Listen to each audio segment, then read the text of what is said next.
Freedom వేరుశనగ నూనెతో వంటింటి ఊరగాయలకు మన ఊరి రుచిని తెచ్చేద్దాం. కొన్ని సినిమాలు పేరు తెస్తాయి, డబ్బు తెస్తాయి. కానీ కొన్ని సినిమాలు పేరు, డబ్బుతో పాటు శాశ్వతంగా నిలిచిపోయేటువంటి ఒక గౌరవాన్ని ఆపాదిస్తాయి ఆ నిర్మాతలకి. అలాంటి ఒక అద్భుత చిత్రం ఆదిత్య 369. దీన్ని ఇన్ని సంవత్సరాల తర్వాత రిలీజ్ చేయాలనేటువంటి థాట్, రిలీజ్ ట్రెండ్ స్టార్ట్ అయిన తర్వాత వచ్చినటువంటి థాట్గా అనుకోవాలా? 100%. ఇప్పుడు ఇంకా టెక్నాలజీ పెరిగింది అనుకుంటున్నాం. ఇప్పుడు మరి 4K చేయాల్సి వచ్చింది, కానీ సౌండ్ సిస్టమ్ కానీ ఆ రేంజ్ని మీట్ అయ్యేలాగా చేయగలిగారా? 100%. 4K అంటే ప్రింట్లో సినిమాని రిలీజ్ చేస్తున్నాం అన్న థాట్ ఫస్ట్ హీరో బాలకృష్ణ గారికి చెప్పినప్పుడు ఆయన రియాక్షన్ ఏంటి? ఆయన సినిమాల మొత్తంలో కూడాను ఒక ప్రౌడ్ ఫిలిమ్స్ లిస్ట్ అంటూ ఒకటి వేసుకుంటే దాంట్లో it stands in the first row Aditya 369. Thankful to the Balu uncle. Sudden గా ఆయన ఒక మంచి కథ విన్నానయ్యా, నువ్వు ఒక్కసారి సంగీతం గారిని కలువు అని చెప్పి మా ఇద్దరిని కలిపి ఆ రోజున ఆ సినిమాని ఎలాంటి లిమిటేషన్స్ లో చేశారు? చాలా జాగ్రత్తగా ప్రిసైజ్డ్ గా ప్రతిదీ పేపర్ వర్క్ చేసే ఆయన సంగీతం గారు. ఇప్పుడు ఆ అమ్మాయి హీరోయిన్ మోహిని అదే 1 and only సినిమా. ఆ తర్వాత ఇంకొకటి కూడా అమ్మాయి చేసేసి డీవియేటెడ్ టు మ్యారేజ్ అయిపోయింది. అప్పుడు ఒక ఇన్సిడెంట్ జరిగింది, సెట్ వర్క్ మొత్తం లేచిపోయిందండి.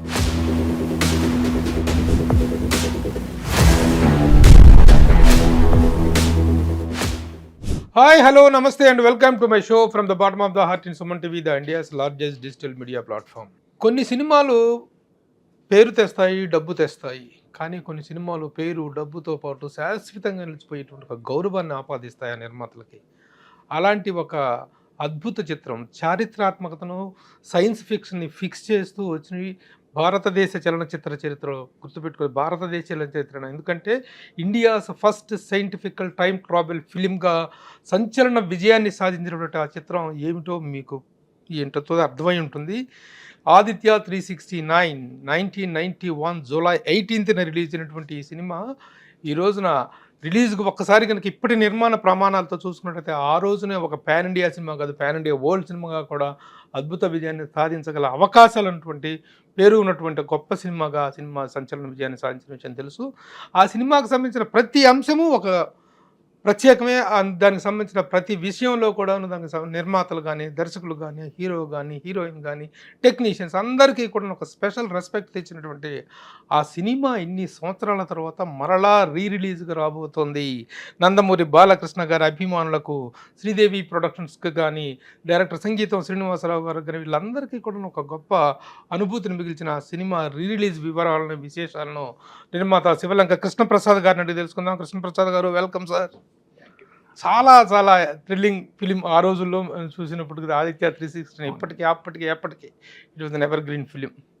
దీన్ని ఇన్ని సంవత్సరాల తర్వాత రిలీజ్ చేయాలనేటువంటి థాట్, రిలీజ్ ట్రెండ్ స్టార్ట్ అయిన తర్వాత వచ్చినటువంటి థాట్గా అనుకోవాలా? 100% అండి. ఈ రిలీజ్ జరుగుతున్నాయి, వాటిని బాగా ఆదరించడం మొదలెట్టారు. ఈ కల్చర్కి అలవాటు పడుతున్నారు. పాత సినిమాలు కూడా గొప్ప సినిమాలు చూడాలనే మన ఈనాటి ప్రేక్షకులకి ఆలోచన, అంటే ఇప్పుడున్న ఈ జనరేషన్ అన్నప్పుడు అప్పటి నుంచి నేను ఆ ప్రయత్నాలు దాదాపు 3-4 సంవత్సరాల నుంచి నేను నెగిటివ్ లేకపోవటం వలన ఆ పాజిటివ్ కోసం, మంచి పాజిటివ్ కోసం ప్రయత్నించడం జరిగింది. అది దాదాపు ఒక 6-7 నెలల క్రితం, 8-9 నెలల క్రితం జరగటం. దాన్ని ఎలా ఫైండ్ అవుట్ చేశారు సార్ అంత మంచి ప్రింట్ ని? అది ఇన్ని సంవత్సరాల తర్వాత ఈ విషయంలో విజయవాడ శాంతి పిక్చర్స్ వెంకటేశ్వర గారికి నేను కృతజ్ఞతలు తెలపాలి. నా దగ్గర ప్రింట్ ఉందండి, మీరు ఏదో ఎదుగుతున్నట్టు కదా అంటే, అవునండి, థ్యాంక్ యూ అండి. నాకు ఒక రకంగానే పెద్ద ఒక రిలీఫ్, ఎనర్జీ లెవెల్స్ దాటినాయి అంటారే, అంత బాగుంది అనిపించింది. సో దానివల్ల బ్రహ్మాండంగా వెంటనే మేము అది ప్రింట్ పంపించడం. దాన్ని మన ప్రసాద్ ఫిల్మ్ కార్పొరేషన్, మన ప్రసాద్ ల్యాబ్, ఒరిజినల్ ప్రసాదే, సో వాళ్ళకి చెన్నైకి పంపించడం. వాళ్ళు చెక్ చేసి బాగుందండి, దీన్ని చేయొచ్చు అన్నారు. తర్వాత ప్రింట్ పరంగా ఇదివరకు మీకు తెలుసు, ప్రింట్లో ఉండే మనకు అప్పుడు నలిగిపోతే వచ్చే ఆ స్క్రాచ్లు కానీ ఏమన్నా ఉంటాయి కదా, అవన్నీ ఇప్పుడు డిజిటలైజ్, కొత్త యుగం అది. ఈ డిజిటలైజ్ చేయడంతో మనం అవన్నీ చేయటానికి చాలా కష్టపడి వాళ్ళు పెయిన్ తీసుకుని చాలా అత్యద్భుతంగా మనకి ఒక దాదాపు 7-8 నెలలు వాళ్ళు శ్రమించి చేసిన ఇది చాలా బాగా వచ్చింది ప్రాజెక్టు. నేను బాలకృష్ణ గారు కూడా చూసి yes we can announce the date. Sir ఇప్పుడు దీన్ని బట్టి మీరు చెప్తున్న అనుభవాన్ని బట్టి చూస్తుంటే ఆనాటి ప్రతిష్టాత్మక చిత్రాలు సూపర్ డూపర్ హిట్ సినిమాలను చేయాలంటే ప్రింట్ల కోసం వెతుక్కోవాల్సిన అవసరం ఉంది. వచ్చిందండి అదే మంచి మంచి ప్రింట్లు లేక, అంటే టీవీ మీడియాకి వచ్చేటప్పటికి అప్పట్లో కొంచెం అడ్వాన్స్డ్గా వాళ్ళు ముందే జాగ్రత్త పడి ఆలోచించుకున్నారు, కానీ దాన్ని ఫిలింకి కన్వర్ట్ చేయలేం. అందువలన ఆ ఫిలిం ఫార్మెట్ వేరే కాబట్టి ఫిలిం ఫార్మెట్కి ప్రింటే కనీసం మంచి పాజిటివ్ దొరికినా కూడా దాని మీద చేయొచ్చు. సో ఆ రకంగా అదృష్టం నాకు దొరుకుతాం.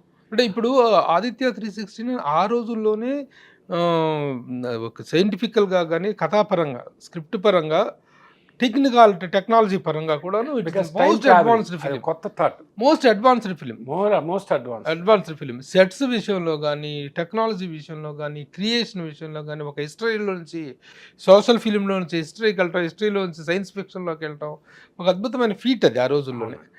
ఇప్పుడు మరి ఆ టెక్నాలజీ ప్రకారంగా ఆ హైట్స్ రీచ్ అయ్యేది ఉంది. ఇప్పుడు ఇంకా టెక్నాలజీ పెరిగింది అనుకుంటున్నాం. ఇప్పుడు మరి 4K చేయాల్సి వచ్చింది కానీ సౌండ్ సిస్టమ్ కానీ ఆ రేంజ్ని మీట్ అయ్యేలాగా చేయగలిగారా? 100%. 4K అంటే ప్రింట్లో మీకు ఆ డిజిటల్ ప్రింట్స్ ఇప్పుడు మనం సినిమాలు చూస్తున్నట్టుగా కొత్త సినిమాలు చూస్తున్న ఆ అనుభూతి వస్తుంది. అట్లాగే సౌండ్ ముందు 5.1 వచ్చిన తర్వాత ఆ స్టీరియోఫోనిక్ అప్పుడున్న సిస్టమ్స్ వేరు, సౌండ్ సిస్టమ్. ఇప్పుడు దాన్ని ఇళయరాజా గారి మ్యూజిక్ రికార్డింగ్ ఆ పాటలు ఎంతో ప్రజాదరణ పొందిన ఆ పాటలు ఇవాళ చూస్తే మీకు సినిమా చూస్తేనే అర్థమవుతుంది. I'm extremely happy and I'm very happy and proud to దాన్ని ఇవాళ జనరేషన్ అందించడానికి చాలా హ్యాపీగా ఫీల్ అవుతుంది. సరే, 4th April 2025 అయితే ఈ సినిమాని రిలీజ్ చేస్తున్నాం అన్న థాట్ ఫస్ట్ హీరో బాలకృష్ణ గారికి చెప్పినప్పుడు ఆయన రియాక్షన్ ఏంటి? చాలా ఎక్సైట్ అయ్యారండి. బెస్ట్ ఫిలిం అండి. ఆయనకి ఆల్రెడీ ఆయన మైండ్ లో మీకు తెలుస్తుంది అదో సీక్వెల్ చేద్దామని దీని మీద 999 చేశారు కదా ఆ ప్రాసెస్ కి. ఓకే, ఇది బర్త్. ఎందుకంటే ఇది ఒక్కసారి డిజిటలైజ్ చేసి అది అన్ని బాగుంటే మనం అప్పుడే అనౌన్స్ చేసాం ఇది ఈ సినిమా రాబోతోంది ఇన్ సమ్మర్ అని పెట్టా, అందుకని ఫస్ట్ డేట్ ఇవ్వకుండా. సో అది అనుకున్నది సినిమా చూసిన తర్వాతే జరిగింది అది. Now he's also extremely happy, very very happy. అంటే ఇప్పుడు ఆయన ఫస్ట్ ఆ సినిమా సబ్జెక్టు మీరు సంగీతం శ్రీనివాసరావు గారు ఆ ప్రపోజల్ బాలకృష్ణ గారికి చెప్పినప్పుడు ఒక అద్భుతమైన ఎగ్జైట్మెంట్ అది. ఎందుకంటే ఎవరు నెవర్ బిఫోర్ అన్నటువంటి ఒక కాన్సెప్ట్ అది. అప్పుడు ఎంత థ్రిల్ ఫీల్ అయ్యింటారో చేస్తున్నప్పుడు. ఇప్పుడు బాలకృష్ణ గారి ఫేజ్, బాలకృష్ణ గారి స్టేచర్ కానీ ఆయనకున్నటువంటి ఫాలోయింగ్ అనేటువంటిది పదింతలుగా పెరిగిపోయినటువంటిది. ఆయన సినిమాల మొత్తంలో కూడాను ఒక ప్రౌడ్ ఫిలిమ్స్ లిస్ట్ అంటూ ఒకటి వేసుకుంటే దాంట్లో it stands in the first row Aditya 369. కాబట్టి ఇప్పుడు మళ్ళీ రీరిలీజ్ నాకు దక్కింది, ఆ గౌరవం నిజంగా మీకు దక్కిందండి.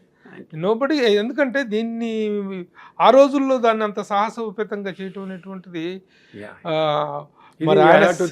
Thankful to the Balu uncle, SP Balasubrahmanyam గారు. సడన్ గా ఆయన ఒక మంచి కథ విన్నానయ్యా, నువ్వు ఒక్కసారి సంగీతం గారిని కలువు అని చెప్పి మా ఇద్దరిని కలిపి ఆ కథ అనిపించి నువ్వు చేస్తున్నావు అని చెప్పి దానికి మళ్ళా బాలకృష్ణ గారిని కాంటాక్ట్ చేసి మన దేవర ప్రసాద్ గారి ద్వారా అక్కడి నుంచి ఆయనకి విపరీతమైన ఎగ్జైట్ అయ్యి నాన్నగారు చేసిన క్యారెక్టర్ కృష్ణదేవరాయలు అని ఆయన ఎగ్జైట్ అయ్యి చాలా పెద్ద పెద్ద కమర్షియల్ సినిమాలు జరుగుతున్నాయి. ఇప్పుడు భలే దొంగ, లారీ డ్రైవర్, మామూలుగా లేదు మామయ్య, ఎంతంత పెద్ద పెద్ద గొప్ప హిట్లు, నారీ నారీ నడుమర షూటింగ్ జరుగుతుంది అప్పుడు మా ముందే రిలీజ్ అయింది కూడా అది. ఇట్లా ఇన్ని సక్సెస్లు, ఇంత కమర్షియల్ హీరోగా అంత పెద్ద హీరో అసలు అంత క్రితం 5-6 సంవత్సరాల క్రితం మంగమ్మ గారి మనవడు, ఇంకా ఈ చరిత్రలు దాంట్లో క్లాసిక్ డైరెక్టరు అరే ఈ కథ నేను చెయ్యాలి అని ఆయనకు అనుకోవటం, ఈ ముగ్గురు కలయిక అది గబాలన అన్ని పాజిటివ్ వైబ్రేషన్స్ రావటంతో ఇవాళ నేను ఒక రకంగా వాళ్ళ ముగ్గురికి నేను అట్లాగే. ఇప్పుడు సంగీత శ్రీనివాసరావు గారు మనకు మొదటి నుంచి తెలుసు, the most gentlemen director, writer of the Telugu film industry, మనందరం చాలా గౌరవించిన వ్యక్తి ఆయన. బాలకృష్ణ గారు అంటే ఒక డాషింగ్ హీరో ఆ రోజుల్లోనే. తర్వాత కాంబినేషన్స్ని కూడా చూస్తుంటే ఆ రోజున ఎట్లా సెట్ అయింది ఈ కాంబినేషన్స్. ఎందుకంటే అందరూ కూడాను very soft and gentle people. మీ పద్ధతి, మీ వ్యవహారం అందరికీ తెలిసిందే. చాలా నీట్ కామ్ గోయింగ్ జెంటిల్మెన్ మీరు. సంగీత శ్రీనివాస్ గారు చాలా కామ్ గోయింగ్.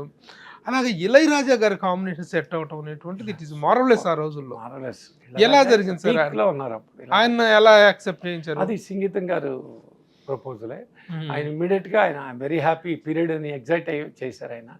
అట్లాగే పేకేటి రంగా గారు ఆర్ట్, ఆయనకి దీంట్లో మన స్టేట్ అవార్డు కూడా వచ్చింది ఆయనకి. అది ఆయనను సంగీతం గారు కొన్ని సినిమాలు కన్నడలో చేశారు, రాజ్ కుమార్ గారివి వాళ్ళవి చేసినప్పుడు ఆయన వెంటనే ఇది నేను చేస్తానంటూ అప్పటి నుంచి స్కెచ్లు వేస్తూనే ఉంటూ జాగ్రత్తగా అన్ని ప్లాన్ చేసుకుంటూ చాలా పెద్ద పెద్ద ప్రిపరేషన్. సార్ నాకు ఇంకొక సర్ప్రైజింగ్ గా ఇదేంటంటే ద్విపాత్రాభినయం చేయడానికి ఒక యాక్టర్ యాక్సెప్ట్ చేయటం అనేటువంటిది చాలా ఆలోచించి చేసే నిర్ణయం. అంత ఈజీగా యాక్సెప్ట్ చేయరు, అంతలో అంత డెప్త్ ఉంటుంది తప్ప. ఇటు శ్రీకృష్ణదేవరాయలుగా ఇటు సోషియో క్యారెక్టర్ గా 2 క్యారెక్టర్లు చేయాలనేటువంటిది దానికి ముందు ఎవరు నేను అనుకున్నారా? అసలు కథలోనే బాలకృష్ణ గారే చేయాలని. ఈ కథ బాలకృష్ణ గారే చేయాలి, నందమూరి బాలకృష్ణ గారు అయితే ఈ కథ, లేకపోతే నేను వేరే సినిమాకి వెళ్ళిపోతాను అని సంగీత గారు అసలు కథ చెప్పగానే అన్నారు. అక్కడ బాలకృష్ణ గారు కూడా అదే అన్నారు, మన బాలు గారు కూడా ఎస్పి బాలసుబ్రహ్మణ్యం గారు అన్న తర్వాత అప్పుడు అది వెళ్ళటమే మనం బాలకృష్ణ గారి దగ్గరికి వెళ్ళాం. దీంట్లో ఇంకొక మైండ్ లో ఎందుకంటే ఫ్యామిలీ మెయిన్ క్యారెక్టర్ కాదు, శ్రీకృష్ణదేవరాయల క్యారెక్టర్, కృష్ణదేవరాయల కథే కదా, బ్యాక్ వెళ్తే కృష్ణదేవరాయలకి వెళ్ళాలి కదా. కాబట్టి మళ్ళా దాంట్లో ఇంకొకళ్ళు చేస్తే ఆయన చేస్తేనే బాగుంటుంది అని మేము యునానిమస్ గా అనుకున్నది. అన్ని రకాలైన దానికి జంధ్యాల గారికి డైలాగ్స్, దాంట్లో కాంబినేషన్ సంగీతం అండ్ జంధ్యాల. ఆల్రెడీ అప్పుడు he was a very popular director. Jandhyala గారు అప్పటికి టాప్ డైరెక్టర్, రైటర్ గా టాప్, డైరెక్టర్ గా టాప్. కహనా పెళ్లి అంటారు, ఇవన్నీ అయిపోయినాయి, అన్ని అయిపోయి మంచి ఫామ్ లో ఉన్నారు. మంచి ఫామ్ లో ఉన్న టైంలో జంధ్యాల గారి ప్రపోజల్ రావటం, జంధ్యాల గారు అయితే దీన్ని బాగా రాస్తారు అనుకోవటం, ఆ వెంటనే అప్రోచ్ అవటం, అయ్యో చాలా ఫీల్ అయ్యాను సంగీత గారు మా ఇద్దరు కాంబినేషన్ అని చెప్పని. ఈ రెస్పెక్ట్స్ మోర్. జంధ్యాల గారు కూడా సంగీతం గారు అంటే మరి పుష్పక్ చేస్తున్నారు ఆల్రెడీ. విచిత్ర సోదరులు, అపూర్వ సహోదరులు, అది ఇవన్నీ చేశారు. మనకి ప్యారలల్ గా మైఖేల్ మదన్ ఖాన్ వారు షూట్ చేశారు తమిళ్. మనతో పాటు తమిళ్ తెలుగు 2 చేసుకో. ఆయనేమో తమిళ సినిమా కమల్తో 4 క్యారెక్టర్లు, మన 2 క్యారెక్టర్లు. So he was so active. అంత బాగా అన్ని సెట్ అయింది ఇది. ఇప్పుడు సార్ ఇప్పుడున్నటువంటి కాస్ట్ ఆఫ్ ప్రొడక్షన్స్, ఇప్పుడున్నటువంటి టెక్నికల్ వాల్యూస్ మనం వెరీ హ్యాపీ, మనం ప్రౌడ్గా ఫీల్ అవ్వాలి. మన బాహుబలి కానీ, మన సలార్లు కానీ, మన పుష్ప నేషనల్ రేంజ్లో, ఇంటర్నేషనల్ రేంజ్లో ఈ సినిమాలు అనేటువంటి ఒక అద్భుత విజయాన్ని సాధిస్తున్నటువంటి సందర్భం హ్యాపీ ఫీల్ అవ్వాల్సింది. ఇదే సినిమాని ఈ టెక్నికల్ వాల్యూస్తో ఆదిత్య 369 అప్పట్లో అంత గొప్పగా చేయగలటం ఆలోచించుకుంటే really you have created the wonder long 3.5 decades back అనేటువంటిది ఒక గర్వంగా భగవంతుడి బ్లెస్సింగ్. ఇదిగో పెద్దవాళ్ళు వీళ్ళందరూ ఆలోచన విధానం, పాజిటివ్ వైబ్రేషన్స్ అన్నీ వచ్చాయి. ముఖ్యంగా బాలు గారి బ్లెస్సింగ్ ఇది నాకు. బాలు గారు ఇచ్చిన ఆయనే గబగబా ఇవంతా టీం అని అంతా సెట్ చేసి నువ్వు చెయ్యి, కొన్ని దశాబ్దాల పాటు నువ్వు గుర్తుంటావు కృష్ణ అని అనేవారు. నువ్వు ఎన్ని చిత్రాలు చేసినా ఇంకా నీ ఆదిత్య 369 గురించే మాట్లాడతారు అని అన్నారు. ఆ నమ్మకం, ఆ మహానుభావుడి నమ్మకం ఇవాళ నిజంగానే ఇదే నిలబడి. ఇప్పుడు కోటాను కోట్ల బడ్జెట్లు అనేటువంటిది ఒక సినిమాకి పారామీటర్స్ అవుతున్నాయి, ఒక సినిమాకి ఇది అవుతుంది. కానీ ఆ రోజున ఆ సినిమాని ఎలాంటి లిమిటేషన్స్లో చేశారు, బడ్జెట్ పాయింట్ ఆఫ్ వ్యూలో సబ్జెక్ట్ అనేటువంటిది గొప్పగా వచ్చింది sir, no doubt about that. కానీ బడ్జెట్ అనేటువంటి దాంట్లో మీ ఆలోచన ఏంటి? అంటే చాలా జాగ్రత్తగా ప్రిసైజ్డ్గా ప్రతిదీ పేపర్ వర్క్ చేసే ఆయన సంగీతం గారు. అట్లాగే దాన్ని 100 సార్లు ఆలోచించేశారు. బట్ అయినా కూడా బడ్జెట్ షూట్ అవుతుందనే విషయం అందరం ప్రిపేర్ అయ్యాం. ఇది కొంచెం అంటే మీరు అన్నట్టుగా అబ్నార్మాలిటీ కాకుండా సే అబౌట్ 20%. ఇదివరకు మనం వేసుకునే వాళ్ళ కాస్ట్ ఆఫ్ ప్రొడక్షన్ ఓ 10% వేరియబుల్, 5% to 10% దాటకూడదు. ఇది దాని విషయంలో ఒక 15% వేరియేషన్ వచ్చింది because of the controlling the wastage. ఆ రోజుల్లో వేస్టేజ్ చాలా తక్కువ ఉండేది కాబట్టి ఆ సిస్టమేటిక్ సిస్టమేటిక్ ప్రొడక్షన్ లో ఉన్న ఆ రీల్ షూట్ చేసినప్పుడు కాస్ట్ ఎంత కాస్ట్ అడుగు ఇంత కాస్ట్ ఉండేది. ఒక షాట్ రెండోసారి టేక్ 2 టేక్ 3 అని చెప్పాలంటే కూడా డైరెక్టర్లు కూడా అవునవును, బాధ్యతగా ఆలోచించేవారు. ఎందుకంటే నెగిటివ్ కదా అక్కడ బర్న్ అయిపోతుంటుంది, బర్న్ అయిపోతుంటుంది. దాని ఎంతో అందులో ఇలాంటి టెక్నాలజీ ఫిల్మ్ని దాంట్లో తీయాలంటే తెలియదు. ఎన్ని రోజులు బాలకృష్ణ గారు మీకు డేట్స్ ఇచ్చారు? ఆల్మోస్ట్ జనరల్గా ఆ రోజుల్లో 50 to 60 డేస్లో మనకి హీరో కాల్ షీట్లతో అయ్యేది పెద్ద సినిమాలు నేను చెప్పాను. అలాంటి ప్రాసెస్లో ఇది దాదాపు నేను ఓవరాల్ బాలకృష్ణ గారిది ఒక 90 డేస్ అబౌవ్ అయింది.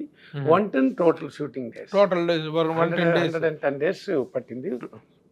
ఒక సంవత్సర కాలం తీసుకున్నాం మొత్తం. అంటే 90లో స్టార్ట్ చేసాము, somewhere in April or May 1990లో. జూలై 18th రిలీజ్ అయిందంటే దాదాపు 11 నెలలు. 11 నెలల్లో అలాంటి సినిమా అంటే మామూలు విషయం కాదు కదా సార్. గ్రేటెస్ట్ ఇవాళ అయితే అదే 1.5 year 2 years అనేది ఆర్గనైజ్డ్ ఉన్నా 2 years ఇక్కడ ప్రీ ప్రొడక్షన్ కి అయిపోతుంది. ఇప్పుడు 2 years ప్రీ ప్రొడక్షన్ కి తీసుకుంటున్నారు. ప్రొడక్షన్ పోస్ట్ ప్రొడక్షన్ అనేటువంటిది వాటికి అంతే ఉండదు. ఈ స్థాయి సినిమాని తీయాలి అంటే అలాంటి దాన్ని అంత గొప్పగా చేయగలిగారు అనుకుంటే అప్పటి కమిట్మెంట్స్ వేరు, అప్పటి ఇవి వేరు. ఇకపోతే మ్యూజిక్ పరంగా అదొక బొనాంజా, మ్యూజికల్ బొనాంజా అనొచ్చు. జానవులే నెర జానవులే ఒకటి, తర్వాత రాసలీల వేళ, రాయబార మేళ, అన్ని సాంగ్స్, అన్ని పాటలు. ఇళయరాజా గారి సంగీత సారథ్యం, బాలు గారు అదొక గొప్ప కాంబినేషన్. జిక్కి గారితో పాడిన పాట పీరియడ్ సాంగ్ కాబట్టి అది పీరియడ్ గా అంటే కొంచెం బ్యాక్ వెళ్ళి జానవులే జానకి గారు చాలా పీక్ లో ఉన్నారు. జానవులే ఆవిడ చేత పాటిస్తాం, అది చాలా గొప్ప ఎక్స్పెరిమెంట్, వేరియేషన్. కొంత స్వర్ణలత గారిని కూడా ట్రై చేసినట్టున్నారు. కాదండి, జిక్కి గారే పాడారు అనుకున్నాం మొదట్లోనే. అంటే అప్పట్లో వాళ్ళందరూ కాంటెంపరీస్, స్వర్ణలత గారు వీళ్ళందరూ కూడా కాంటెంపరీస్. ఆవిడది పాపులర్, ఏదో ఒక పెక్యులర్ వాయిస్ అయితే వినిపించింది చాలా మందికి. ఆ జనరేషన్ కి జిక్కి గారు కొంత ఇది కదా, కొత్త మళ్ళీ రీ ఇంట్రడక్షనే ఆవిడ. కరెక్టే. ప్రయోగాలు అనేటువంటి ప్రయోగాల నిలయం Aditya 369 lab of experiments as a creative aspect is concerned and as it has been accepted by the public accept చేసి దాన్ని ఎంజాయ్ చేయటం, అది వాళ్ళ మనని మళ్ళీ రిలీజ్ స్థాయికి తీసుకొచ్చి 35 ఏళ్ళగా మాట్లాడుకోవటం. అబ్బో మీరు ఇప్పుడు ఎన్ని సినిమాలు చేసినా ఏమండి మీరు 369 నిర్మాత ఎంత మంచి సినిమా తీశారని దగ్గరికి వచ్చి పలకరిస్తున్నారంటే ఆ సంతోషం, ఆ గర్వం. ఇంకోటి నిజంగా ఇంకొక అదృష్టం ఏంటంటే సార్, ఈ సినిమా విషయంలో మామూలుగా నిర్మాతలకి స్టార్స్తో సినిమాలు తీసినప్పుడు ఆ మొత్తం ఆ క్రెడిట్ అంతా స్టార్స్కి వెళ్ళిపోతుంది. ఇక మిగతా వాళ్ళందరూ ఓవర్ షాడో అయిపోతారు. కానీ చేసిన ప్రతి ఒక్కరికి ఒక రెస్పెక్ట్ తెచ్చినటువంటి సినిమా ఆదిత్య. బాలకృష్ణ గారికి ఆయనకు దక్కాల్సిన గౌరవం ఆయనకు ఎంతగా దక్కిందో, నిర్మాతగా మీకు అంత గౌరవం, దర్శకుడుగా ఆయనకి, సంగీతం శ్రీనివాస్ గారికి, ఎవరిని ఓవర్ షాడో చేయకుండా అందరికీ సమానమైనటువంటి ప్రాతినిధ్యాన్ని, రెస్పెక్ట్ని ఇచ్చినటువంటి సినిమాగా 369 చెప్పుకోవాలి. స్టార్ ఇప్పుడు స్టార్ సినిమా అంటే స్టారే కనిపిస్తున్నాడు, ఇంకెవరు కనిపిస్తున్నా, డైరెక్టరే కనిపిస్తున్నాడు. ముఖ్యంగా నిర్మాతని అతనికి ఇది ఉండట్లేదు. కానీ ఆ నిర్మాతగా మిమ్మల్ని చిరస్థాయిగా నిలబెట్టిన సినిమా. వెరీ హ్యాపీ, ఒక రకంగా బ్లెస్సింగ్ అని. అదే బాలకృష్ణ గారితో ఎలా ఉండేది వర్కింగ్ ఎక్స్పీరియన్స్ అప్పట్లో? చాలా ప్లెజెంట్ అండి. అంటే he was two young that time and చాలా ఫ్లెక్సిబిలిటీ. అంటే ఎంత మర్యాద అంటే టెక్నీషియన్స్ కానీ ప్రొడ్యూసర్స్ కానీ ఆయన ఇచ్చిన మర్యాద, కో ఆర్టిస్టులు కానీ, అది ఇవాళ కూడా అదే మెయింటైన్ చేస్తున్నారు. చాలా చాలా సాఫ్ట్. అప్పట్లో ఇవాళ ఉండే చిన్న మా కొంతమంది అంటుంటారు కదా, ఆయనకు కొంచెం గబాల కోపం వస్తుంది, కోపం తగ్గుతుంది, మళ్ళీ అంత open. He's very always open. ఇప్పుడు అది కూడా మేము చూడాలి, అంత సాఫ్ట్నెస్ చూసాం మేము, అంత సాఫ్ట్గా ఉండేవారు. సార్ మామూలుగా మనిషి మారుతున్న కొద్దీ రకరకాలైన పీరియడ్స్ లో కొన్ని టైం మెయింటెనెన్స్ ఎలా ఉండేది బాలకృష్ణ గారు? పర్ఫెక్ట్. మన రామారావు గారి సిస్టమే, మహానుభావుడు ఆయన్ని. పర్ఫెక్ట్. 7ంటికంటే 7:30 7. అయితే గంట తర్వాత వచ్చినా 2 గంటలు వచ్చినా కూడా ఓపిక్గా కూర్చోటం. ముఖ్యంగా పౌరాణిక పాత్ర కృష్ణదేవరాయల క్యారెక్టర్ దాని మీద ఆయన పడ్డ కృషి, డెడికేషన్, ఆహార్యం కానీ మనకి ఆ వాచకం ఉంటుంది, మాట్లాట లాంగ్వేజ్ని అంత బ్యాలెన్స్, అంత సెటిల్డ్గా చేసిన క్యారెక్టర్. ఇప్పుడు రామారావు గారు చేసినటువంటి పాత్రలో మహామంత్రి తిమ్మర్సు శ్రీకృష్ణదేవరాయలుగా చేశారు, తెనాలి రామకృష్ణ తిమ్మర్సుగా కృష్ణదేవరాయలుగా చేశారు. మళ్ళీ కొన్ని సినిమాలు చిన్న చిన్న గెటప్స్ మంచి మనసుల సినిమాలో అంటే అది ఆ కట్టింగ్ వేసినట్టున్నారు లేండి. మంచి మనసుల సినిమాలో ఆ ఓహో పాటను చూసారా, శిలలపై శిల్పాలు చెక్కినారు, ఆ సాంగ్ లో తెనాలి రామకృష్ణ కట్ వేసినట్టున్నారు. దాని కృష్ణదేవరాయలు అనగానే మన కళ్ళ ముందు కనిపించినటువంటి గ్రేటెస్ట్ ఫిగర్ రామారావు గారు. ఈయనకంత రిఫరెన్స్ తీసుకున్నారు అనుకుంటా, ఆయన ఇన్స్పిరేషన్, ఆయన ఆ క్యారెక్టర్ దీంట్లో డెఫినెట్గా నాన్నగారు ఆయనకి బాగా ఇన్స్పైర్ చేయగలిగేది నాన్నగారు ఒక్కరే. రామారావు గారినే ఆయనకి పెద్ద ఇన్స్పిరేషన్. కానీ ఇక్కడ ఇంకొక గొప్ప విషయమును వైవిధ్యం ఏంటంటే, జంధ్యాల గారు అనగానే మనకు కనిపించేటువంటిది హాస్య ప్రధానమైనటువంటి డైలాగులు రాయటం.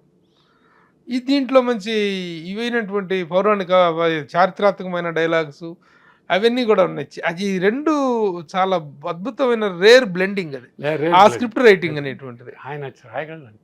ముత్తమందారాన్ని డైరెక్ట్ చేసిన, రాసిన, 4 స్తంభాలాటలు చేసిన, మనకి జగదేగురుడు అతిలోక సుందరి మన ముందు ఒక సంవత్సరం ముందు రిలీజ్ అయిన సినిమా. మరి ఆయనకి రాసిన డైలాగ్స్ ఆయనే కదా, రాఘవేంద్ర గారి డైరెక్షన్ లో ఆయనే రాశారు కదా. అట్లా చాలా ఆయన. కానీ చాలా మందికి జనరేషన్ లో జంధ్యాల గారు అంత పెద్ద రైటర్ అన్న విషయం కంటే డైరెక్టర్ అన్నదే ఎక్కువగా తర్వాత డామినేట్ అయ్యాడు. అడవిరాముడు ఎన్ని సూపర్ డూపర్ హిట్స్, కానీ ఆయన డైరెక్టర్ గానే ఎక్కువగా రిజిస్టర్ అయ్యారు. అయ్యో చాలా బాగా కమర్షియల్ రైటర్ ఆయన, చాలా కమర్షియల్ గా రాస్తారు. మరోవర్ ఈ సినిమా అడాప్షన్ కదండి, ఇట్ ఇస్ 1985 ట్రైన్ ట్రావెల్ అనేటువంటి ఇంగ్లీష్ నవల ఆధారమే కదా. ఏది మన అది ఇది ఆధారం అంటే సంగీతం cinema future, back to future. Back to future Steven Spielberg సినిమాలు 1, 2 అని వచ్చినాయి కదా. ఆయన అదే అన్నారు, ఇవి చూస్తే మీకు అర్థమవుతుందని అన్నారు. ఫస్ట్ ఈ టైం ట్రావెలింగ్ ఏంటి అని నేను చాలా షాక్ అయ్యా. చాలా కథ వినిపించినప్పుడు అమ్మో భలే ఉంది, కానీ ఏంటంటే మీరు ఈ రెఫరెన్స్ చూడండి అంటే అప్పట్లో మనకి ఎనిమిది 300 ఉండే వాటిలో పెట్టుకుని క్యాసెట్లు చూసేవాళ్ళు. బాలు అంకుల్ చెప్పిన తర్వాత ఆయన బాలు గారితో అంకుల్ బాగుంది టైం, మరి టైం ట్రావెలింగ్ జనాలు. స్టీవెన్ స్పీల్బర్గ్ కూడాను దానికి ఒక నవల బేస్డ్, ఇంగ్లీష్ నవల బేస్డ్ ఇదిలో నుంచి అడాప్ట్ చేసుకున్నది చేసినటువంటిది అది. సో ఆ రకంగా ఇది చాలా అడాప్షన్ అనేటువంటిది కూడా సార్. ఎప్పుడైనా ఒక ఇంగ్లీష్ నవల ఆధారంగానో, ఒక సైన్స్ ఫిక్షన్ ఆధారంగానో ఒక తెలుగు సినిమా తీస్తున్నప్పుడు దాన్ని మన వాతావరణానికి అనుకూలంగా అడాప్ట్ చేసుకోవటం అనేటువంటిది చాలా గొప్ప విషయం. అదే దాంట్లో కాపీ కొట్టారు, దీంట్లో తీసుకున్నాను వంకలు పెడతారు. The adoption is also not easy job, ordinary job కాదు అది. ఇకపోతే ఇక రిజల్ట్ పరంగా మీరు ఎలాంటి టెన్షన్ పడ్డారు? ఇంత పెద్ద భారీ సినిమా చేశాము, రిలీజ్కి ముందు ఎలాంటి టెన్షన్స్ పడ్డారు? టెన్షన్ పడలేదండి, ఎందుకంటే బిజినెస్ ఫ్రీగా అయింది అప్పట్లో. 100% అయింది. ఎందుకంటే అంత క్రితం హీరో చాలా బ్లాక్ బస్టర్ ఇచ్చాడండి, ఆ లారీ డ్రైవర్. మీకు గుర్తుంటుంది, లారీ డ్రైవర్ మామూలు లిస్ట్ కాదు కదా, బి గోపాల్ గారి డైరెక్షన్. బి గోపాల్ గారిది. తర్వాత సినిమా నాదే రిలీజ్ అయింది. సో అన్ని రకాలుగా అది ముందే అవుట్ రేట్లు అయిన సినిమా, మనకి అన్ని రకాలుగా మీట్ అయిన సినిమా. తర్వాత 100 days ఫంక్షన్ కూడా నేను అక్కడ అడియార్ గేట్ లో చేశాను మెడ్రాస్ లో. మీరు మొత్తం బిజినెస్ సోల్డ్ ఆఫ్ చేశారా, లేకపోతే కొన్ని ఏరియాలన్నా మీరు బాలసుబ్రహ్మణ్యం గారికి స్టేక్ ఉందా? లేదండి, ఎందుకంటే బాలు అంకుల్కి కేవలం ఆయన రెస్పెక్ట్తో నేను అడిగింది, అంకుల్ ఈ ప్రాజెక్టే మీ పేరుతో వచ్చింది, మీకు ప్రజెంట్ చేసుకుంటానంటే ఎందుకయ్యా అని అంటే, లేదు అంకుల్ నాకు ఆ రెస్పెక్ట్ ఈ సినిమాకి అంటే అన్నారు. నో ప్రాబ్లం అన్నారు, హ్యాపీగా అట్లా వేసుకున్నది అది. He was not a financial stake అంటే he stood for each and every moment. ఏదన్నా ఏ ఇష్యూ అయినా ఆయనతోనే డిస్కస్ చేసి, డైలాగ్ పని నుంచి, మ్యూజిక్ సైడ్ నుంచి. ఎందుకంటే Ilaiyaraaja is so close, Sundaramurthy గారు రాశారు, వెన్నెలకంటి గారు రాశారు, ఇట్లా అన్నీ ఉన్నప్పుడు అందరితోనూ ఆయన అంటే is like A part of, is also like ఏ ఒక ప్రొడ్యూసర్ లాగా ఆయన అన్ని రకాలైన ఇంటర్ఫీరెన్స్. జంజాల్ గారు ఆయనకి క్లోజ్ కాని వాళ్ళు ఎవరు. అట్లా ప్రాజెక్ట్ బిగిన్ చేయటంతో పాటు ఎండ్ వరకు ఆయన నిలబడ్డారు. అందుకనే ఆయన ప్రెజెంట్ చేసుకునే నా గౌరవం. ఇప్పుడు రికార్డ్స్ విషయంగా ఎలాంటి సెన్సేషన్ క్రియేట్ చేసిందంటే, అంటే మీరు మాట్లాడే కమర్షియల్ రికార్డ్సా? కమర్షియల్ అంటే ఏంటి మీ దృష్టిలో? డబ్బు పరంగా రికార్డ్స్ అనేది కాదు, ఇట్స్ ఒక స్వీట్. మీరు ఉన్నారు ఇప్పటిదాకా మాట్లాడుతున్న మన అదే ఏంటంటే ఒక క్లాసిక్ సినిమా, క్లాసిక్. వాటి అవి రికార్డుల పరంగా బదలపడకపోవచ్చు, కానీ 100% అవి చరిత్రలో నిలబడిపోయి అటువంటి సినిమా. అదేలేండి మనం One అనుకునేటువంటి thing, మీరు అనుకున్న దానికి వస్తే కమర్షియల్ గా వస్తే every one is happy. everyone is happy. Okay. Happy I'm talking about being a producer, being a distributor, అందరూ హ్యాపీ అయ్యారు. అందుకనే దాన్ని ఆ రోజున 100 రోజుల పండుగ చేసుకోవడం జరిగింది. సార్ ఇప్పుడు బాలకృష్ణ గారు అప్పటికే పెద్ద హీరోగా ఎస్టాబ్లిష్ అవటం, ఈ లారీ డ్రైవర్ కానీ ముద్దుల మామయ్య ఒక వేవ్ నడుస్తున్నటువంటి టైం అది. అలాంటి టైంలో ఇలాంటి నారీ నారీ మరి అలాంటి టైంలో ఇలాంటి ఒక యాక్షన్ హిస్టారికల్ క్లాసిక్ లాంటి ఒక చరిత్రలో నిలిచిపోయే క్లాసిక్ ని తీసి చూపించినప్పుడు రామారావు గారి రియాక్షన్ ఏంటండి? ఆయన సినిమా చూసి ఏమన్నారు? చాలా హ్యాపీగా ఫీల్ అయ్యారు. ఇట్లాంటివి చేయాలి, నేను అవన్నీ అప్పటి నుంచో చేసుకునేవాడు. ఆయన ఆశ్చర్యం. ఆయన సినిమాల్లో దేవాంత కూడా ఒకటి ఉంది తెలుసు రామారావు గారి సినిమాల్లో. అది ఒక చిన్న ఫస్ట్ సైన్. దాని తర్వాత దాని ఇన్స్పిరేషన్ లో యమగోలు చేశారు. యమగోలు ఇన్స్పిరేషన్ లో యముడికి మొగుడు వచ్చింది. యముడి ఇంకా యముడి మీద యమలేల, ఇంకా యముడి మీద ఇన్స్పిరేషన్. ఫస్ట్ దీనికి ఆరిజిన్ నాకు తెలిసి దేవాంతకుడే. దేవంతకుడు మనకు గుర్తు కూడా ఉంటుంది, గో గో గో గో గోంగూర గోంగూర గోంగూరమే పాట. అవునవును.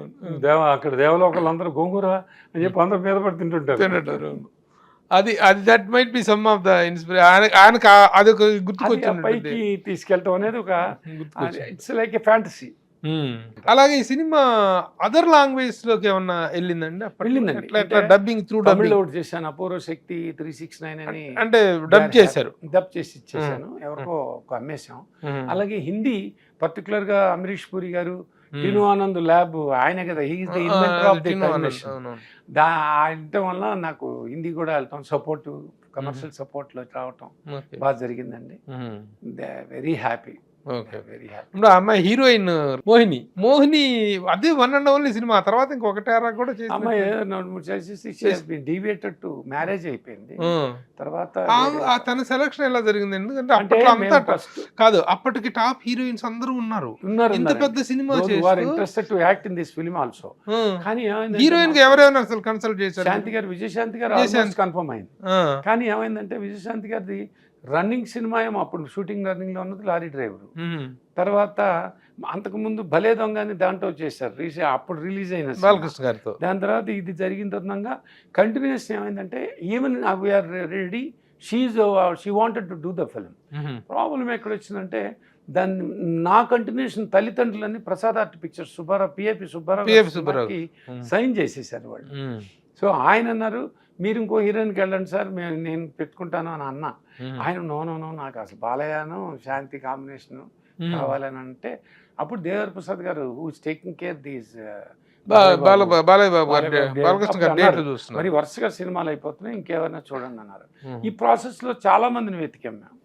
అప్పుడు రాధా గారు మాత్రం కొంచెం అనుకున్నాం, కానీ ఒళ్ళు అప్పటికే స్కౌట్ అయిపోయారు. సరే ఇంకెవరు ఏమిటి అని అనుకుంటూ ఆలోచించి చివరికి ఆల్టర్నేటివ్ గా ఎందుకంటే అది ఒక శ్రీరామ్ సజెషన్. అంటే పిసి ఒక ఈరమాన రోజామే అని ఆ సినిమాలో చేస్తుంది అమ్మాయి, కళ్ళు బాగున్నాయి ఒకసారి చూద్దామని టెస్ట్ చేస్తే అందరూ బాగుందన్నారు. పైగా ఇక్కడ మనకి ఒక టైం మిషన్ అనే ఒక పెద్ద కాన్సెప్ట్ ఉంది. ఈ కృష్ణదేవరాయ పీరియడ్, కృష్ణదేవరాయగా బాలకృష్ణ గారు, అట్లాగే మహామలు స్వామియాజులు, శంకరాభరణం స్వామియాజులు, చంద్రమోహన్ గారు తెనాలి రామకృష్ణ, ఓ చలపతిరావు, సిల్క్ స్మిత ఓ డాన్సర్గా, ఒక నర్తకిగా, అట్లా ఇంకా మనకి బోల్డ్ ఇంతంత గ్రాండియర్ లో మనం ఒక హీరోయిన్కి మోస్ట్ ఇంపార్టెంట్ హీరోయిన్ మీదకి వెళ్ళకపోయినా గుడ్ లుకింగ్ బాగుంటే చాలు మనకి అనుకున్న, అందరూ పర్వాలేదు, absolutely no problem, this will carry అనుకున్న తర్వాత తీసుకున్నాను. అంటే హీరోయిన్ పరంగా కూడా కొంచెం క్లాస్ గా ఒక సైంటిస్ట్ కూతురు, క్లాసీ లుక్ ఉండాలి. రెగ్యులర్ కమర్షియల్ హీరోయిన్ దీనికంటే కూడాను ఒక అకాడమిక్, ఒక ఇదైనటువంటి కార్పొరేట్ ఫ్యామిలీ నుంచి వచ్చిన లుక్ ఉండాలి. అది కరెక్ట్ గా సెట్ అయింది. మామూలుగా అప్పటికే హీరోయిన్ రాధా గారు కానీ, విజయశాంతి గారు, ఇంకా చాలా మంది హీరోయిన్ ఉన్నారు కదా, రజనీ, వీళ్ళందరూ మంచి ఫామ్ లో ఉన్న హీరోయిన్స్. వాళ్ళలో ఒక కొత్త బెంచ్ హీరోయిన్ గా తీసుకొచ్చారు. ఇక సిల్క్ స్మిత లైఫ్ లో మర్చిపోలేని క్యారెక్టర్, అమ్మాయికి అసలు గొప్ప క్యారెక్టర్. నెగిటివ్ క్యారెక్టర్స్ అంతకుముందు చేసిన చాలా చేసింది. కానీ మనకి మీకు గుర్తుండి ఉంటుంది, శంకరాభరణంలో అలాగే ఉండేది, ఒక్కసారి మార్పు వచ్చినట్టుగా ఈవిడ కూడా అంత మంచి క్యారెక్టర్ పడింది. ఆవిడ కూడా she use to tell us ఆవిడ కూడా చెప్తుండేది, భయ అంత మంచి క్యారెక్టర్ ఇచ్చారండి నాకు అని. సార్ ఇంకపోతే ఈ సినిమాకి సంబంధించిన వరకు Aditya 369 is a musical bonanza. It is in every aspect of the film ఇది ఉంది. ముఖ్యంగా టెక్నికల్గా కెమెరామెన్ అండ్ ఎడిటింగ్గా గౌతమ్ రాజ్ గారు, జైంట్ కాంబినేషన్స్ అన్నీ కూడా, అన్ని జైంట్ కాంబినేషన్స్. ముఖ్యంగా విఎస్ఆర్ స్వామి గారు, పిసి శ్రీరామ్ గారు, కబీర్ లాల్ కెమెరామెన్ ముగ్గురు. అంటే ముగ్గురు ఎందువల్ల డేట్లు క్లాష్ పీసీ అనుకునే స్టార్ట్ అయింది. పీసీది ఒక షెడ్యూల్ చేసిన తర్వాత, అంటే బిఫోర్ వస్తుంది ఒక సాంగ్, రాసలీల వేళ అన్నీ అతనే చేశాడు.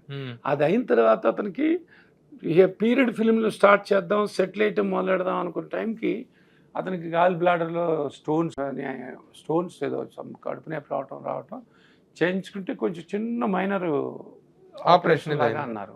అప్పుడు ఆయన అన్నారు, నా వల్ల ఎఫెక్ట్ కాకూడదు మీకు అని విఎస్ఆర్ స్వామి గారిని సజెస్ట్ చేశాడు. పీరియడ్ ఫిల్మ్ చాలా బాగుంటుంది ఇతనైతే అని అంటాం. అట్లా వెళ్ళాం. That went to 6 months. మనకి షెడ్యూల్ వైజ్గా చేయాలి కదా మరి. దర్బార్లు, సెటప్లు, రాజనాథ్కి సెటప్లు అన్నీ అవుట్డోర్ అంటే కింద 7 ఎకరాలు. మన ఓపెన్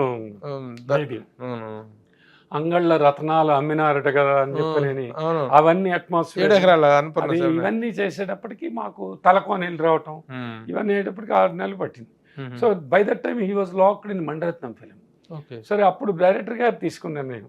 కబీర్ లాల్ బాగుంటాడు, ఎస్డి లాల్ గారు బాయ్ వాళ్ళు బాగుంటాడు, ఆ కుర్రాడు నాకు బాగా తెలుసు, మాకు టెక్నికల్గా మంచి సినిమా చేస్తున్నాడు అని చెప్పి తను తీసుకొచ్చారు. ఈ ముగ్గురులో మేజర్ పార్ట్ చేసిన కెమెరామెన్ ఎవరు? స్వామి గారు, విఎస్ఆర్ స్వామి గారు. ఇప్పుడు ఆ చారిత్రాత్మకం అంతా ఆయన ఎక్కువ చేశారు. కృష్ణదేవరాయల పార్ట్ అంతా స్వామి గారితో లారీ డ్రైవర్ కూడా చేశాడు ఆయన. అవునవును, బాలకృష్ణ గారితో బోల్డ్ సినిమాలు చేశారు. తర్వాత రౌడీ ఇన్స్పెక్టర్. అప్పుడు ఒక ఇన్సిడెంట్ జరిగింది విఎస్ఆర్ స్వామి గారిది. విశ్వనాథ నాయకుడు సినిమాకి అసిస్టెంట్ డైరెక్టర్, నేను అప్రెంటిస్, నేను ఆ సినిమాకి ఫస్ట్ నా లైఫ్ స్టార్ట్ అయింది అక్కడ. కానీ అంత పెద్ద కెమెరామెన్ ఒక సెట్ వర్క్ మొత్తం లేచిపోయిందండి. కృష్ణ అవుట్ ఫోకస్ అయింది, ఏం జరిగిందో తెలియదండి. కృష్ణ గారు, కృష్ణరాజు గారు, శివాజీ గణేష్ గారు, జయప్రద గారు, ఇక మొత్తం ఆల్ కాస్టింగ్స్, దాసనారాయణ గారు direction, Vijaya Madhavi productions, producers, Padmalaya స్టూడియోలో పెద్ద మాసివ్ సెట్, 15 రోజులు ఏకదాటిగా చేసిన షెడ్యూల్ మొత్తం అవుట్ ఫోకస్ వచ్చింది. అసలు ఆయన బాధపడ్డారండి స్వామి గారు. నా లైఫ్కే ఒక మచ్చ, ఇది ఎందుకు జరిగింది ఇలా. మరాడు ఆపరేటివ్ కెమెరామెన్ ఎట్లా మిస్ చేశాడో తెలియదు. విజయమాధవి ప్రొడక్షన్స్ ఆయన కాబట్టి తట్టుకున్నారు వాళ్ళు కాబట్టి. వడ్డే రమేష్ గారు ఆ లాస్కి మళ్ళీ ఆ కాంబినేషన్ మొత్తం మళ్ళీ రీషూట్ చేయటానికి మేము పడ్డ పాటలు అండి. మొత్తం డైరెక్షన్ డిపార్ట్మెంట్ మొత్తం అందరు వెళ్ళిపోయారు. నేను అప్రెంటిస్ని, నేను మిగిలిపోయా ఒక్కడిని. కృష్ణ గారితో, కృష్ణరాజు గారితో, శివాజీ గణేష్ గారితో, వీళ్ళందరితో డబ్బింగ్, శివాజీ గణేష్ గారికి జగ్గయ్య గారితో డబ్బింగ్ చేపిస్తుంది. ఇదంతా నేను, నంద హరిచంద్రరావు గారు. ఆ వర్క్ మొత్తం ఒక్క సినిమాతో నేర్చుకోగలిగే అవకాశం నాకు వచ్చింది. అదే that was a wonderful experience. Such a great man and విజయసార్ స్వామి గారు. కృష్ణ గారితో సినిమా ద్వారానే ఫస్ట్ ఎన్ని సినిమాలు కాంబినేషను. ముఖ్యంగా వెరీ క్రాఫ్ట్కి, కెమెరామెన్ అనే క్రాఫ్ట్కి ఒక రెస్పెక్ట్ తీసుకొచ్చినటువంటి అత్యంత విదిన్ 20 personsలో ఆయన ఒకరండి. Great calm. ఎటు చూసుకున్న Aditya 369 in any angle it was a wonderful film. ఇప్పుడు ఈ రిలీజ్కి ఎలాంటి ప్లాన్స్, బాలకృష్ణ గారు ఎలా చేస్తున్నారు ఇప్పుడు బాలకృష్ణ గారి గురించి మాట్లాడాలంటే ఎన్ని విషయాలు మాట్లాడుకున్నా మనకి ఇదే వెరీ హ్యాపీ అండి. అది కాదు, హ్యాట్రిక్ ఎమ్మెల్యే ఎటు చూసినా అన్స్టాపబుల్ గా ఉంది ఆయన పరిస్థితి. అది కాదు, ఒక టైము అంత ఎనర్జీ ఈశ్వరుడు ఇచ్చినందుకు నిజంగా. ఇప్పుడు జన్మ పుట్టినందుకు జన్మ చరితార్థం అవ్వాలంటారే, దానికి డెఫినెట్ గా రెప్లికా నందమూరి బాలకృష్ణ గారు. అది కాదు సార్, ఒక యాక్టర్ గా అన్స్టాపబుల్ గా ఉన్నారు, ఏం ఎనర్జీ. ఒక పొలిటీషియన్ గా అన్స్టాపబుల్ హ్యాట్రిక్, ఒక ఫిలాంథ్రపిస్ట్ గా, ఒక సర్వీస్ ఓరియంటెడ్ పర్సన్ గా ఒక అన్స్టాపబుల్ గా వెళ్తున్నారు. అన్స్టాపబుల్ షో తోటి అన్స్టాపబుల్ అయిపోయారు. అసలు కొత్త జనరేషన్ ఇన్స్పిరేషన్, ఆ బలం ఆయనకి భగవంతుడు, ఆ విల్ పవర్, అంత విల్ పవర్ ఉన్నవాళ్ళు ఆయన దగ్గర కూర్చుంటేనే బోల్డ్ అంత ఎనర్జీ వస్తుంది. అదని ఆయనకి ఈ జనరేషన్ కి బాగా కనెక్ట్ అవుతున్నటువంటి క్యారెక్టర్స్, కనెక్ట్ అవుతున్నటువంటి కెరీర్ కంటిన్యూ అవుతుంది. ఏదో మహాదశ, శుక్ర మహాదశ ఏదో అంటారు, అలాంటిది ఏదో నడుస్తుంది ఆయన కెరీర్లో అన్నంత ఇదిగా ఉంది. ఇలాంటి టైంలో మీరు రీ రిలీజ్ పెట్టుకోవడం అనేటువంటిది ఇట్స్ వండర్ఫుల్ ఫీలింగ్, చూడాలి, బ్రహ్మాండంగా వండర్ఫుల్ అకేషన్. వాళ్ళు థియేటర్కి వచ్చి చూడాలి ఈ సినిమా. ఎందుకంటే ఒక్కసారి ఆ సభ ఏంటి అదేంటి, పర్టికులర్గా బాలయ్య బాబు, కృష్ణదేవరాయ అవ్వచ్చు, మామూలు యూత్లో అదర్ ఇంకో క్యారెక్టర్ ఉండొచ్చు, కానీ ఎంత అందంగా ఉన్నాడు. అది కళ్ళతో చూడాల్సిందే, అది చూసిన వాళ్ళకే తెలుస్తుందని. ఆ బిగ్ స్క్రీన్ లో చూసేటప్పుడు ఆ గ్రాండియర్ అన్ని ఎన్ని థియేటర్స్ చేస్తున్నారు, రిలీజ్ ప్లాన్ అది జస్ట్ ప్లాన్ చేస్తున్నాం అండి.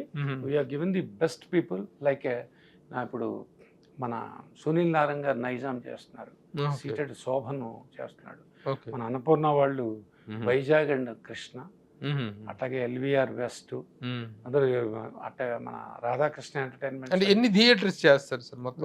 ఇట్లా నేను ఇంకా థియేటర్స్ లిస్ట్ తీసుకోలేదండి, 2-3 రోజుల్లో finalise. It is going to become a very prestigious release. Prestigious release, it's a big release. Like ఏమైనా ప్రీ రిలీజ్ ఈవెంట్ లాగా ఏమైనా చేస్తారా? అది డిస్కషన్ లో ఉందండి. 100% బాలకృష్ణ గారు దాని గురించి మాట్లాడటం, 100% ప్రీ రిలీజ్ మళ్ళీ రీ రిలీజ్ గురించి ఆయన మాట్లాడితే బాగుంటుంది. తప్పకుండా ఉంటుందండి, తప్పకుండా ఉంటుంది. ఫ్యాన్స్ కి మామూలుగా ఉండదు ఇంకా ఇప్పుడు ఈ టైంలో ఆయన కనుక మాట్లాడితే తప్పకుండా ఉంటుంది. Very good sir. Thank you sir, thank you for giving. ఒక ఆదిత్య గురించి ఒక మంచి చిత్రాన్ని గురించి మాట్లాడుకునే మన ఇద్దరం మాట్లాడుకోవటం తప్పకుండా అందరూ it's a wonderful recollection. Recollecting గొప్పతనాన్ని, ఆ గొప్పతనం ఏదైతే ఉందో అది ఆ రోజునే సృష్టించబడింది, ఆ రోజునే క్రియేట్ అయిపోయింది. It is nothing but a wonderful recollection about the time of re release. 369 re release టైంలో మీరు సినిమాకి సంబంధించిన ప్రతి విషయంలో కూడాను we have paid great tributes to SP Balasubrahmanyam గారు. తప్పకుండా అండి. బాలసుబ్రహ్మణ్యం గారితో మీ రిలేషను, బంధుత్వం ఉంది, అంతకు మించినటువంటి స్నేహం ఉంది, ఆప్యాయత. అంటే స్నేహం అంటే కూడా మీకంటే పెద్ద కాదు, అది ఆయన గురుభావం. నువ్వు తప్పకుండా మంచి సినిమాలు తీ అని నన్ను మళ్ళా సెకండ్ ఇన్నింగ్స్లో కూడా మోహన్ కృష్ణతో చేయి, నేను మంచి డైరెక్టర్ అయ్యానంటే జెంటిల్మెన్ లాంటి సినిమా మళ్ళీ నాకు ఒక సెకండ్ ఇన్నింగ్స్లో ఒక సక్సెస్తో స్టార్ట్ అయ్యాను. ఆ తర్వాత అద్భుతమైన చిత్రం అతను సమ్మోహనం ఇచ్చాడు. మళ్ళా నేను ఇప్పుడు సారంగపాణి జాతకం అని రేపు ఏప్రిల్ 18 రిలీజ్ అవుతుంది, చాలా బాగుంటుంది. మళ్ళా జంధ్యాల గారు అంటే అతనికి అష్టాచమ్మ అవన్నీ గ్రిప్ ఉంది కదా, మంచి కామెడీ మీద బాగా ఒక చిన్న చాలా పెద్ద అతనికి ఒక కంట్రోల్ ఉంది దాని మీద అతనికి. 100% అది చాలా మంచి సినిమా అవుతుంది. అంటే ఇవన్నిటికి కాలం మళ్ళీ ఇటు తిరిగి వచ్చిన ఆదిత్య 369 రావడానికి కారణం బాలు గారే. మళ్ళీ నా సెకండ్ రిలీజ్ కూడా ఆయనే పడ్డారు. మళ్ళీ రీ రిలీజ్ కూడా అందుకనే ఆ మహానుభావుని స్మరించుకోవడం. నీకు బంధుత్వం అంటే ఎట్లా సార్? అంటే మా ఆంటీ బాలు గారి మెస్సెస్ ద్వారా మాకు బంధుత్వం. ఓకే, అట్లా బాలు గారు. నేను చంద్రమోహన్ గారికి రెండో అక్కయ్య కొడుకు, చంద్రమోహన్ గారు స్వయాన మేనల్ అండి. బాలు గారు విశ్వనాథ్ గారు, డైరెక్టర్ కె విశ్వనాథ్ గారు, మేము అందరం ఒక సెటప్. మాకు మహానుభావులు ఇద్దరు లేరు, సేవారాజ్యులు అంటారు, అంటే నియోగారాధ్య అంటారు. మాకు లింగధారణం అని కూడా అంటారు. అందరికీ ఉంటాయి, కట్టుకుంటాం ప్రతిరోజు. ఆ మహానుభావులు ఇద్దరు ఇది అందరూ కళ్ళ ముందు వాళ్ళు ముగ్గురు లేకుండా పోయారు. అది ఉంది, వాళ్ళ ఆశీర్వచనాలు ఎప్పుడు ఉంటాయి. అట్లాగే ముఖ్యంగా దీంట్లో సంగీతం గారు ఇందాకే మాట్లాడారండి, ఆయనకి ఇవాళకి అదే energy. Is at 94th year, great man. 94 years, రోజు మాట్లాడుతూనే ఉంటారు. నాకు ఎవ్రీ ఆల్టర్నేటివ్ ఆయనతో మాట్లాడుతుంటారు. ఇంకా కొత్త థాట్లు, సినిమా ఏంటి, ఫ్రైడే ఏ సినిమాలు రిలీజ్ అయినాయి, ఎందుకు పోయింది, ఎందుకు పోలేదు, ఎనాలిసిస్లు. అంటే సినిమా కూడా ఆయనకి ఇది ఉంటావు. జనరేషన్ అంతకుముందు సీనియర్ ఎవరు లేరు, ఎవరు లేరు అంత ఇదిలో ఉన్న ఎవరు లేరు. లేడీస్ లో బాల సరస్వతి గారు, రావు బాల సరస్వతి గారు, మొన్న కృష్ణవేణి గారు ఇదయ్యారు. ఒక సెంచరీలకి దగ్గరలో ఉన్నటువంటి వాళ్ళు, సెంచరీలు దాటినటువంటి వాళ్ళు. ముఖ్యంగా నందమూరి అభిమానులు కూడా చాలా ఇన్స్పైర్ అవుతున్నారు. ఈ సినిమా వస్తుంది అనగానే అందరూ అబ్బా ఏదో కొత్త సినిమా వస్తుంది, మళ్ళా అన్సీన్ ఫిల్మ్ వస్తే, కొత్త సినిమాలు వస్తే హడావిడి ఉంటుంది. అందువల్ల అంత ఎనర్జీ కనపడింది. ప్రతి వాళ్ళు మాట్లాడుతున్నారు. చాలా మంది ఫ్యాన్స్ ఫోన్ చేశారండి, ఈవెన్ అబ్రాడ్ నుంచి కూడా ఫోన్ చేశారు. సార్ ఓవర్సీస్ ఉందా అని అన్నారు. 100% ఓవర్సీస్ రిలీజ్ చేస్తాం. అప్పట్లో 40 ఏళ్ళలో మీకు తెలుసు మనకి ఓవర్సీస్ అనేది లేదు అసలు. అవునవును. అలాంటిది ఇవాళ ఓవర్సీస్ అనగానే చాలా మంది అక్కడ ఇప్పుడు ఇది ఓవర్సీస్ లో కూడా overseas release global release. Global release. Oh. It's not a only Andhra Telangana ఇట్లా కాదు, total global release. Okay okay okay. చాలా మంచి దీనిలో వెళ్తున్నాను నేను. అది ఒక మళ్ళా నాకు ఒక రీబర్త్ లాంటిది, ఒక మళ్ళా గౌరవాన్ని మళ్ళీ నేను నన్ను గుర్తు చేసి ఇది చేస్తుంటుంది. And I'm doing my best ఎలా దీన్ని ప్రమోట్ చేయాలి అనేది. మీరు అన్నట్టుగా 100% ఆయన చాలా ఇన్స్పైర్ అయ్యారు కాబట్టి నాకు ఆ టైమింగ్స్ అన్ని తెలుస్తాయి. షూట్లో ఉన్నారు అఖండ 2లో, కాబట్టి ఆ టైం చూసుకుని నేను డెఫినెట్గా చెప్తానని అన్నారు.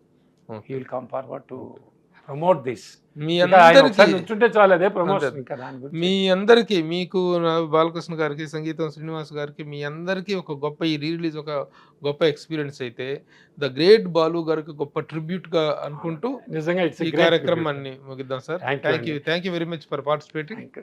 సుమన్ టీవీ ప్రేక్షకులకి అందరికీ ఉగాది శుభాకాంక్షలు, నా శుభాభివందనలు.